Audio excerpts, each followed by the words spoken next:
Mike Owens here, joined today in Las Vegas by Kattar, who's back in action UFC 300 facing Aljamain Sterling. Cal, how are things, my man? 3, 2, 1. I love it. I miss my buddy Mike Owens. Good to have him back. Mike Owens Media. First question I've got. Have you done any media for this camp? Because I was having a little look on it YouTube. I couldn't find the thing. No, I'm actually kind of proud of that too. I was holding on as long as I could. And here we are. Tomorrow's fight week, and here you are, jumping the gun, man. You got the exclusive, Mike Owens Media. One, that's why we're boys. And two, if you want an interview with Calvin Kattar, you've got to travel halfway around the world and come to his Airbnb in Las Vegas. That's what we like. Oh, you got to be in the circle, and clearly you are, man. So good to have you back on another fight week.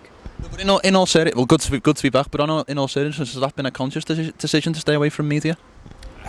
It's never my focus, and usually I'm so involved and wrapped up in camp that it seems like a distraction. And yeah, for me, it's just time's better spent working hard, and when I'm not working hard, trying to just relax. And yeah, the media doesn't really find its way in there much, but fight week, especially a big historic card like UFC 300, it's undoubtedly coming. I was going to ask about that because obviously you're making your return after such a long layoff. So does fighting on 300 mean anything extra to you, or if it was in the Apex or on a fight night, it's the same? It's your return rather than the big card. It's both those things. I'd be lying if I didn't say it's going to be great to be on a 300, but I was already really excited for this one regardless after such a long layoff after the last one. Definitely really grateful to just have another opportunity to go out and compete, and what better way to do it than a historic card like UFC 300. How does it feel to be back on a fight week? I imagine the weeks like this of ones you've missed for the last 18 months. How does it feel to be back here? Yeah, it's a weird thing to say you miss it, because obviously it's an uncomfortable grind getting here, but when you're here, you definitely enjoy the moment, and it's good to be around the team in this atmosphere, ready to take on a big challenge against a high-level competitor on the biggest stage. So yeah, it is exciting, but also, I don't know. It's never like the pressure's never off until the fight's done. So we're kind of just in the middle, in that waiting point before the fight, and I'm excited to go out and just get it done with now, because now it's the waiting game. This whole week it kind of trickles by, and it's just ready for it to be fight day already. Last question before we talk about Aljo, because I want to talk about nicknames, because there was once a phrase Mr. Vegas. I think because Rob had fought there 8 times and you'd only fought there once. 3 of your last 4 fights have taken place in Sin City. So who's the real Mr. Vegas these days? I mean, as of late, I'm making a strong comeback. But yeah, Mr. Vegas, that's Rob, and pretty crazy. Yeah, starting to really settle in out here in Vegas. It's nice to be at the T-Mobile Arena for once instead of the Apex, though. 100%. Aljamain Sterling, what was your first reaction when you were given this name? I mean, high profile for everyone else's opinion of him, I'm sure, and arguable to be the greatest bantamweight of all time. Really not in my opinion, but that's neither here nor there. He's a high-level competitor, former champ, and going up a division, and be a lot of eyes on this one. So I'm excited for the opportunity to go out and compete and just keep my stock at all-time high. You only get these big moment opportunities when you fight top-level competition. So I'm fortunate enough to have a quality opponent like him, and looking to put on a hell of a fight. We were up, well, both of us, but yourself especially, were front row for 292 back in Boston, where he obviously lost his title to O'Malley. I know you did the media day and someone asked you about him moving up, and he was very adamant he was going to move to 145. So when that situation happened, did you feel like this fight could potentially next? Was it kind of on your radar? Slightly more so. I always thought that Rob would have fought him at some point. It just so happens the way it worked out that I'm fighting Aljo and he fought Aldo. As we were talking about that the other day. Pretty funny how that worked out, but everyone's a tough fight in the UFC at this point in the career. So it's neither here nor there who the opponent is. It's just trying to just compete with my potential, man. Aljo gives me an opportunity to step in there on a big profile card, but I never really concern myself so much with the opponent as opposed to just being the best version of myself every time I step in there, no matter who it's against. You guys have trained together, is that right? Back in the day, I went down a bomb squad, his former gym back then, and we made a trip out there for the weekend, got some work in. He was real young, I was real young. I don't know if we trained, maybe we got some rounds in or so. I don't really remember, to be honest, but I remember him being in the gym, and yeah, funny to see how we both come from, Northeast. I remember he was supposed to be fighting on some combat zone cards back in the day, too, and we never crossed paths up until now. He has a lot to say. I've saw the quotes here. You can't hit what you can't touch. He's talking about an early sub in the first or the second. I'm sure you've maybe seen these quotes, but if so, what do you make of them? Yeah, people send me this shit. I don't go out and search for it, but I don't really got much to say, man. I got a lot to do on fight night, but not much to say before that, man. He's as far as I'm concerned, I feel like he's backing himself in the corner with the things he's saying, and by his standards, he's got a lot to show, he's got a lot to have to show for it. I want to bring you back to a quote you did in the media day in Boston. I was obviously there, and I remember a quote that stuck in my head. You said, "I feel like I'm 3-0, but in reality I'm 1-2."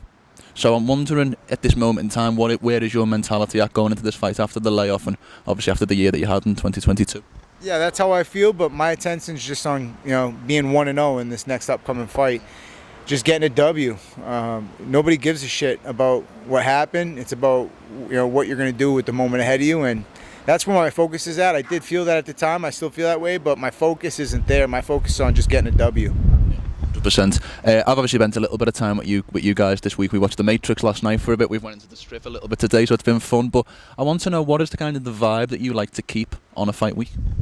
Usually pretty light. I'm very focused, dialed in, and I'd say almost like just really focus is the best way I could put it. So whenever I'm done training and things like that, I just like to be around a small circle of people that I feel comfortable around, where I could just chill out and get my mind off the fight for a little bit, because obviously we're out here, it's the main focus, but anytime you can pull away from it for a little bit with some people in your circle, it's a nice breath of fresh air on fight week. Aljo's obviously making the move up to your division, and yet you're the underdog. Betting wise, do you feel as though people are sleeping on you in this one? I don't give a fuck about the betting odds. I don't give a fuck. But, good for everybody betting. I hope to spoil your parlays if you bet against me, and I hope to win a lot of money for the people supporting me. But, again, I don't give a fuck about betting odds. A couple more from me, Cal. Thank you for the time. What have your opinions been on 145 while you've been away? I think you're the highest ranked fighter in the division, currently booked. What have you made on featherweight in the time you've been away? Shit, it's been busy. It's good to see a lot of guys making their claim to be contenders. For a while it was at like a standstill. I felt ball necked at the top. You got Yair being active again, which is nice. Ortega's back from being injured, and myself included. Had a long layoff. So, and then you got some new upcoming contenders. So it's I feel like featherweight's back, where things are moving, and obviously the champ getting dethroned. We'll see if he gets that rematch. I think he deserves it, but you just never know how things shake out, and it just pays to stay ready for any opportunity that arises. What surprised you most in your time away with the rest of the division? Really, just my focus is just getting healthy, man. I got like tunnel vision, man. I don't give a shit about anybody or anything else other than just recovering. That was the name of my game the last year and a half. It's just like recovery. I was focusing on UFC Boston. I forget the number that was, 292, just as a way to kind of jumpstart that feeling of having a fight again. And I knew it was unlikely. It was like 8 months post-op, but I wanted something to focus on and train for. And it helped me kind of light the fire again and just give me something to focus on, while recovering.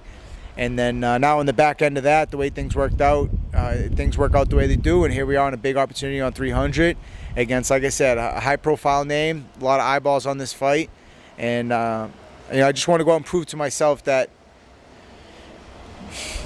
I'm still that motherfucker. I love it. Is the animals confirmed for your walkout, House of the Rising Sun? People need to know. Yeah, some people are giving me shit about it, but was Tom Petty once or twice? Yeah, it was Tom Petty, and then I flipped the switch, It was less about being happy to get there, more about chasing down that belt, and I feel like the animals gives me that little switch in my mindset where I'm trying to go out there and dominate. It was your birthday last Wednesday. How did you celebrate the big 3-6? I forgot about that. I didn't really, to be honest. I don't know. I don't even know what I did. I don't even give a fuck about my birthday either. I'm excited for April 13th, and then just, plenty of cake afterwards. All that shit can wait. Delayed gratification. Last one from me, Cal. I'd like to. You can be as brief or as detailed as you like with this one, but I'd like you to give me a walkthrough of the perfect fight day. So I'd like to know what happens when you wake up in the morning to when you go to sleep at night in a perfect world on April 13th. On the fight night, I wake up, I eat something delicious, I get a good little shakeout, move that food around because I probably gained a good amount of weight. Get back to the house, get off my feet a little bit, go to the venue, hit every green light on the way, get in the locker room, put on some good music, get in the flow state, go out there on fight night, throw one shot, get a bonus, get my hand raised, and before I walk out, just really taking in that crowd and that moment. Like I said, delayed gratification. I'm just excited to kind of breathe in that air in that arena and just hear that crowd roar and the energy. I just, but more than anything, just want to get my hand raised and, thank my team for the work they did and get me prepared for this moment, and then come back and celebrate with the people I care about the most. I love it. Cal, great to sit down and chat with you today. It's a lot better than Zoom, I must say. Thank you for the time. Good to see you, and best of luck for Saturday night. You notice how I never said nothing about sleep? Because I ain't going to fucking sleep April 13th. There we go.